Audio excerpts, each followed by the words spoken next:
Friends, आज के इस वीडियो में हम 9 के पाठ का चौथा पॉइंट गोलीय दर्पण से प्रतिबिंब का निर्माण के बारे में समझेंगे। इस टॉपिक को हम सुविधा के लिए 3 पार्ट्स में बांट लेंगे। पहले तो अपन ने गोलीय दर्पण से प्रतिबिंब के निर्माण के लिए किन्हीं 2 किरणों का उपयोग करते हैं, और जब ये 2 किरणें एक दूसरे को काटती हैं, प्रतिच्छेदित करती हैं, तो वहीं उसका प्रतिबिंब बनता है। तो हम यहाँ 4 प्रकार की किरणों के बारे में समझेंगे, और इन 4 में से कोई भी 2 किरणें हम आगे काम में लेंगे, चाहे वो अवतल दर्पण द्वारा प्रतिबिंब का निर्माण हो या उत्तल दर्पण द्वारा प्रतिबिंब का निर्माण हो। पहले अपने दर्पणों के द्वारा बनने वाले प्रतिबिंब के निर्माण के लिए बेसिक बातें समझेंगे कि वो 4 प्रकार की कौन कौन सी आपतित किरणें हैं और परावर्तन के पश्चात वो कहाँ से गुजरती हैं। जब हमें ये क्लियर हो जाएगा तभी हम अवतल और उत्तल दर्पण के द्वारा प्रतिबिंब का निर्माण समझ पाएंगे। तो देखिए यहाँ पर लिखा है अवतल दर्पण एवं उत्तल दर्पण। पिछले वीडियो में हमने पढ़ा था अवतल और उत्तल दर्पण। यहाँ आप एक डायग्राम देख पा रहे हो। जैसे मान लीजिए पूरा एक कोई खोखला गोला था, ठीक है, उसका इतना सा भाग अपन ने रख लिया, बाहर की तरफ पॉलिश कर रखी है, ये रजत पॉलिश है, सिल्वर नाइट्रेट या एल्यूमिनियम की। तो ये तो अवतल दर्पण है। और इसी प्रकार से ये कोई खोखला गोला था, कांच का गोला, और इसमें अंदर की तरफ पॉलिश कर दी, तो ये उत्तल दर्पण बन गया। ठीक है, तो हमें ये आपको जब भी मैं नाम लूं अवतल दर्पण और उत्तल दर्पण, तो इस प्रकार से तस्वीर आपके दिमाग में होनी चाहिए। अब देखिए अपन बात कर रहे हैं कि अवतल दर्पण एवं उत्तल दर्पण के फोकस एवं वक्रता त्रिज्या। फोकस कहाँ है, देखो ये रहा है फोकस। ठीक है, हमने पिछले वीडियो में पढ़ा भी था इसके बारे में। ये फोकस है और इसका फोकस ये रहा। ठीक है, तो इस प्रकार से ये फोकस हो गया। और वक्रता त्रिज्या, यहाँ ये वक्रता केंद्र है सी, यहां से लेकर के ओ, ये जो ध्रुव है, ये यहां से यहां तक दूरी, ये कहलाती है वक्रता त्रिज्या, जिसको अपन आर से इंडिकेट करते हैं। ठीक है, ये रहा इधर में सी से और ओ के बीच की दूरी आर। तो बात कर रहा है फोकस एवं वक्रता त्रिज्या ज्ञात होने पर उन दर्पणों के सामने रखे हुए किसी बिंब, बिंब का मतलब है वस्तु, दर्पण के सामने पर वस्तु रखेंगे। ठीक है, जैसे मान लीजिए यहाँ वस्तु रख दिया अपन ने, यहाँ वस्तु को रख दिया, यहाँ पे रख दिया, वस्तु को अपन दर्पण के सामने रखेंगे और वस्तु को हमेशा दर्पण के बाईं तरफ रखा जाएगा। यह अपन ने पिछले वीडियो में कार्तीय चिन्ह परिपाटी में पढ़ा था कि वस्तु को हमेशा दर्पण के बाईं ओर लेफ्ट साइड में रखा जाता है। ठीक है, तो बिंब के प्रतिबिंब की स्थिति का निर्धारण ज्यामिति की सहायता से किया जा सकता है। अब ये वस्तु मान लीजिए यहाँ पर है, तो इसका प्रतिबिंब कहाँ बनेगा। अगर वस्तु यहाँ सी पर है, वस्तु एफ पर है, तो इनके प्रतिबिंब कहाँ कहाँ बनेंगे, इसके लिए हम 2 किरणों को काम में लेंगे। ठीक है, तो हम 4 किरणें यहाँ पढ़ेंगे कि चारों किरणें किस प्रकार से अगर आपतित होती हैं तो कैसे गुजरेंगी, उनका परावर्तन कैसे होगा। तो हम पहले चारों किरणों के बारे में अलग अलग पढ़ेंगे, और जब इनके प्रतिबिंब का निर्माण पढ़ेंगे अपन अवतल दर्पण में और उत्तल दर्पण में, तो उनमें से किन्हीं 2 किरणों का अपन उपयोग लेंगे, 2 किरणों को काम में लेंगे। ठीक है, और जब ये 2 किरणें किसी भी प्रतिबिंब के बनने के लिए कम से कम 2 परावर्तित किरणों का प्रतिच्छेदन होना आवश्यक है। प्रतिच्छेदन यानी कि काटेंगे एक दूसरे को, वहीं उसका प्रतिबिंब बन जाएगा। प्रतिबिंब के स्थान के निर्धारण के लिए हम 2 ही प्रकार के दर्पणों के लिए कुछ विशिष्ट, यानी कि कौन कौन से, अवतल और उत्तल 2 दर्पणों के लिए कुछ विशिष्ट किरणों, आपतित किरणों का उपयोग करते हैं। और ये विशिष्ट आपतित किरणें 4 प्रकार की हैं, अपन पढ़ लेंगे। अब आप कहोगे सर ये 4 प्रकार की किरणें अपन पढ़ तो रहे हैं, ये प्रतिच्छेद करेंगी 2 किरणें कहां से आएंगी, हमें कुछ समझ में नहीं आया। तो इसके लिए मैं आपको वीडियो दिखा, ये एक इमेज दिखाता हूं। ये बिंब है, बिंब यानी कि वस्तु यहाँ पर, ये मुख्य अक्ष है ना, मुख्य अक्ष के ऊपर हमेशा वस्तु को रखा जाएगा।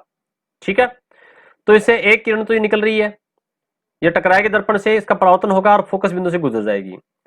दूसरी किरण जो है फोकस बिंदु से आती है, तो ये मुख्य अक्ष के समांतर हो जाएगी। जहां पर ये आने वाली किरणें देखो, ये और ये किरण आपस में काट रही हैं, यहां काटती हैं, वही उसका वस्तु का प्रतिबिंब बनेगा। क्लियर, कोई भी 2 किरणें अपन लेंगे और 2 किरणें आपस में जहां से काटेंगे वही उसका प्रतिबिंब बना देंगे। ठीक है, तो ये 2 किरणें जो अपने ली हैं, ये समांतर आ रही है, फोकस बिंदु से गुजर गई, ये फोकस बिंदु से आती है और समानांतर हो जाती है, ये मुख्य अक्ष है ना, इसके समांतर हो जाती है। तो ये अब किस प्रकार से इनका रूल जो है वो कैसे है वो अपन समझेंगे। तो पहले अपन किरण लेते हैं। पहली किरण में है अक्ष के समांतर किरण। अक्ष का मतलब मुख्य अक्ष के समांतर। जब प्रकाश की किरण क्या होती है, मुख्य अक्ष के समांतर होती है। तो देखो इसको अपन ने इसमें समझ में आएगा अपने इमेज के अंदर। ये रहा, यह अवतल दर्पण है और यह उत्तल दर्पण। यह मुख्य अक्ष है, ठीक है, मुख्य अक्ष। और ये जो आने वाली किरण है इसे कहेंगे आपतित किरण। ये आपतित किरण क्या है, मुख्य अक्ष के समानांतर है। देखो समांतर है ना, ये भी ऐसे है और ये भी ऐसे है, तो यह समांतर हो गई। तो जब मुख्य अक्ष के समांतर को किरण आपतित होती है, अवतल दर्पण की बात कर रहे हैं पहले, अवतल दर्पण में, तो परावर्तन के पश्चात, परावर्तन का मतलब टकराने के बाद में, इससे टकराएगी, टकराने के बाद में कहां से गुजरेगी, ये फोकस बिंदु से गुजरती है। देखो ये गुजर गई, ये रहा फोकस बिंदु है ना। ये नियम है इसका, हमेशा ऐसा ही होगा। यानी कि जब अवतल दर्पण में मुख्य अक्ष के समांतर कोई किरण आपतित होती है तो वो परावर्तन के पश्चात फोकस बिंदु से गुजरती है। अब बात करेंगे अपन उत्तल दर्पण की। उत्तल दर्पण में क्या होगा, जब मुख्य अक्ष के समांतर को किरण आती है, आपतित होती है, तो परावर्तन के पश्चात क्या है कि वो बाहर की तरफ फैल जाती है, परंतु अपन इसको पीछे की ओर बढ़ाएंगे यहां डॉट डॉट डॉट करके, तो यह फोकस बिंदु से जाती हुई प्रतीत होती है। इसमें वास्तव में जाती नहीं है, केवल प्रतीत होती है। वास्तव में तो कहां चली गई है, इस दिशा में चली गई। फोकस बिंदु को अपन इस रेखा को पीछे बढ़ाएंगे तो ये फोकस बिंदु से जाती हुई प्रतीत होती है। क्लियर, इस पॉइंट को अपन पढ़ने वाले हैं। अब देखिए अपन पढ़ेंगे, इसको समझ में आएगा। अवतल दर्पण के मुख्य अक्ष के समांतर, पहले अवतल दर्पण की बात कर रहे हैं। मुख्य अक्ष के समांतर, देखो ये अवतल दर्पण है, ठीक है, ये मुख्य अक्ष है और ये समांतर किरण आ रही है। आपतित किरण एल, इसका नाम दे दिया अपन ने, ए और एल ऐसे ना, ए और एल डायग्राम में लिखा हुआ भी है। दर्पण से परावर्तन के पश्चात, परावर्तन यानी कि टकराने के बाद में, फोकस बिंदु से होती हुई, फोकस बिंदु कहां है, ये रहा फोकस बिंदु, यहां मैंने लिख दिया एफ, ये पॉइंट है ना, एफ फोकस बिंदु से होती।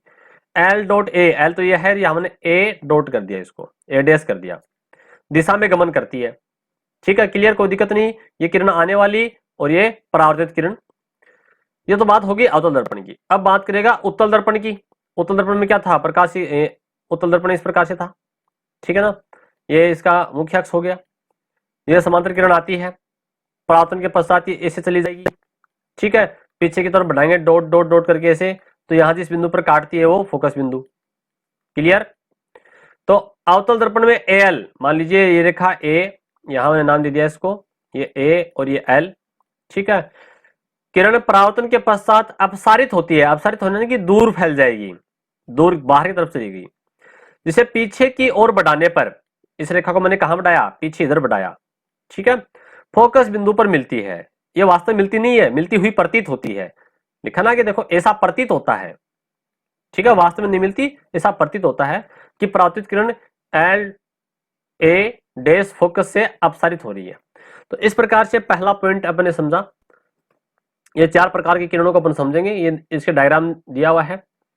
दूसरा है फोकसीय किरण, यानी कि आपतित किरण फोकस बिंदु से आए तो वो किरण फोकसीय किरण कहलाएगी। कैसे, ये अवतल दर्पण और ये उत्तल दर्पण, ये इसका मुख्य अक्ष हो गया, और ये यहां पर मान लीजिए कोई बिंब है, वस्तु है, और इस वस्तु से किरण आ रही है और कहां से गुजर रही है, फोकस बिंदु से गुजरती है, तो परावर्तन के पश्चात टकराने के बाद में ये मुख्य अक्ष के समांतर हो जाएगी।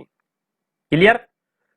इसी प्रकार से ये मान लीजिए उत्तल दर्पण है और इसमें ये प्रकाश की किरण जो है फोकस बिंदु पर आती हुई अपन डाल रहे हैं कि फोकस बिंदु ये तो इधर, ये रहा, यहां डालते हैं, तो ये परावर्तन के पश्चात ये भी मुख्य अक्ष के समानांतर हो जाएगी। ये मुख्य अक्ष से समांतर होगी इसकी, ये मुख्य अक्ष के समांतर हो जाती है टकराने के बाद में। ठीक है, तो इस प्रकार से हमने दूसरा पॉइंट जो है वो पढ़ना है कि अगर प्रकाश की किरण फोकस बिंदु पर आती है। पहले बात करेगा अवतल दर्पण की, यानी कि इसकी बात करेंगे।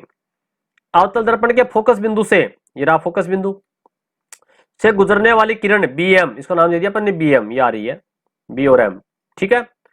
परावर्तन के पश्चात यानी कि यहां टकराई, दर्पण से टकराने के पश्चात मुख्य अक्ष के समांतर गमन करती है। मुख्य अक्ष के समांतर हो गई, कहां है मुख्य अक्ष, ये रहा मुख्य अक्ष, ये दोनों दूसरे के समानांतर है ना।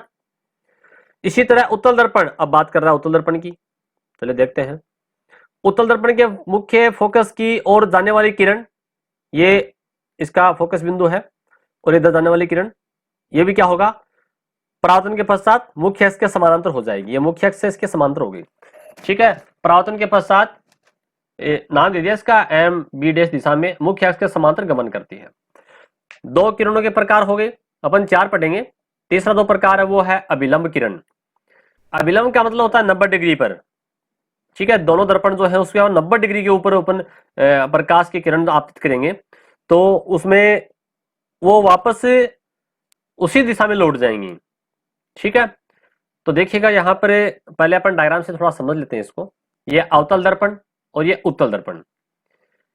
यहां प्रकाश की किरण जो है वो वक्रता केंद्र से यहां सी से आएगी।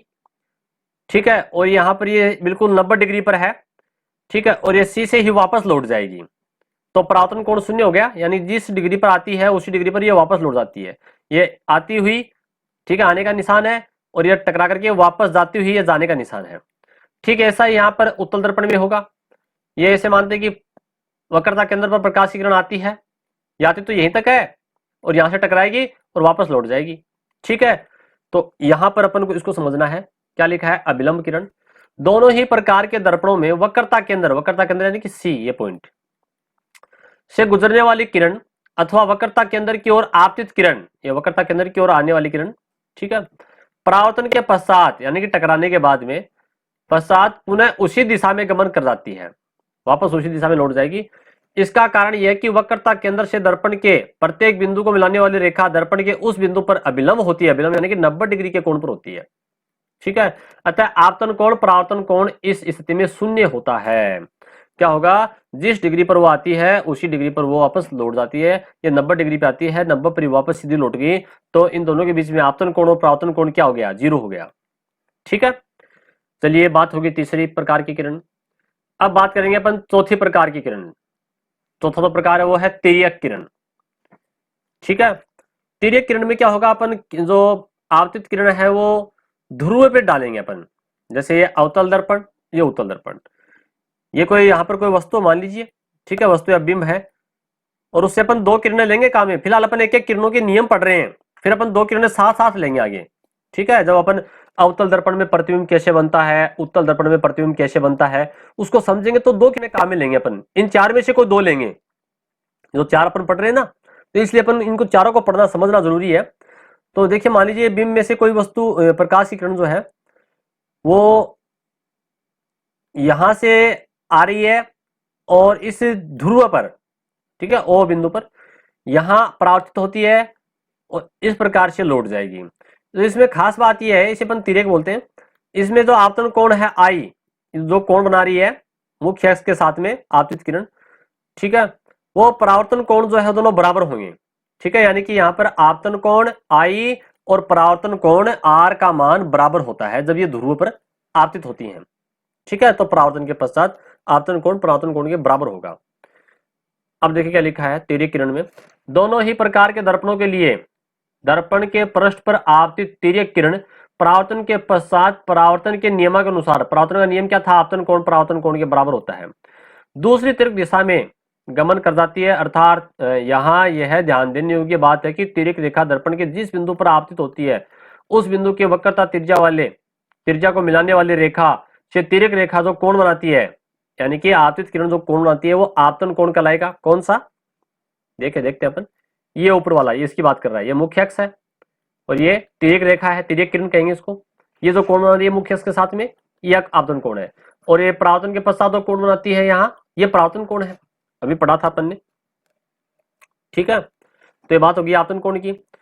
इसी के संगत परावर्तन कोण उस तिर्यक किरण का परावर्तन हो जाएगा, यानी कि परावर्तन कोण जो है नीचे वाला हो जाएगा। तो ये तो बातें हुई अपनी इन चार विशिष्ट प्रकार की किरणों के बारे में, कि चार जो किरणें हैं, विशेष किरणों किस प्रकार से अवतल दर्पण और उत्तल दर्पण से परावर्तन करती हैं। ये अगर हमें समझ में आ गया है तो हमें जो नेक्स्ट वीडियो जो अपन पढ़ेंगे, अवतल दर्पण से प्रतिबिंब का निर्माण कैसे होता है, और इसके अगला वीडियो पढ़ेंगे उत्तल दर्पण से प्रतिबिंब का निर्माण कैसे होता है। वो हमें तभी क्लियर होगा जब हमें चारों प्रकार की जो है किरणें समझ में आ जाएंगी कि किस प्रकार से ये किरणें जो है। तो देखो, इसको समझने के लिए एक बार दोबारा शॉर्ट में रिवाइज कर देता हूं मैं। आपको इतना याद रखना है, अगर कोई प्रकाश की किरण मुख्य अक्ष के समांतर आती है तो फोकस बिंदु से गुजरती है। पहला पॉइंट इतना याद रखिएगा, मुख्य अक्ष के समांतर आती है तो फोकस बिंदु से गुजरेगी। दूसरा पॉइंट इसका उल्टा कर दीजिए, फोकस बिंदु से आएगी तो मुख्य अक्ष के समांतर हो जाएगी। ठीक है, देखो दोबारा सुनिए, पहला पॉइंट आपको क्या करना है कि मुख्य अक्ष के समांतर किरण आती है तो परावर्तन के पश्चात फोकस बिंदु से गुजरेगी। मुख्य अक्ष आती है तो फोकस बिंदु से गुजरेगी, और अगर फोकस बिंदु से आ रही है तो मुख्य अक्ष के समांतर हो जाएगी। ठीक है, यानी कि अगर मैं इसको ऐसे कर दूं कि फोकस बिंदु से आ रही है तो ये समांतर हो जाएगी, उल्टा हो जाएगा इसका। क्लियर? जो दूसरे पॉइंट में है, पहला पॉइंट पढ़ा अपने, दूसरा पॉइंट देखो, फोकस बिंदु से आती है मुख्य अक्ष के समांतर हो जाती है। देखिए ऐसे ले लो आप इसको, फोकस बिंदु से आती है मुख्य अक्ष के समांतर हो जाती है, कोई दिक्कत नहीं। पहला पॉइंट दूसरे पॉइंट के अपोजिट है, उल्टा है। अगर पहला पॉइंट ध्यान में है तो दूसरा इसका उल्टा कर दो। क्लियर? अब तीसरे पॉइंट की बात करते हैं। तीसरा पॉइंट बिल्कुल सिंपल है, अभिलंब के ऊपर 90 डिग्री का, यानी कि अगर शीर्ष पर आती है, वक्रता केंद्र पर आती है तो वापस वक्रता केंद्र से गुजर जाएगी। ठीक है, तीसरे पॉइंट में कोई आपको ज्यादा दिमाग लगाने वाली बात नहीं है। वक्रता केंद्र पर अगर कोई आपतित किरण होती है तो परावर्तन के पश्चात वक्रता केंद्र से ही गुजरती है। आपतन कोण परावर्तन कोण के जो बीच में जो कोण है वो 0 डिग्री हो जाएगा।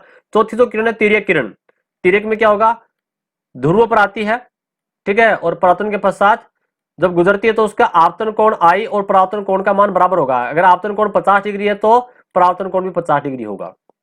ये चौथे प्रकार की किरण है।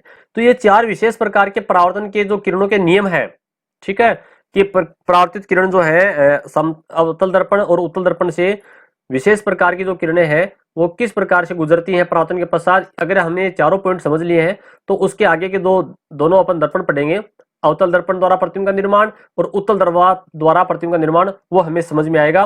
धन्यवाद।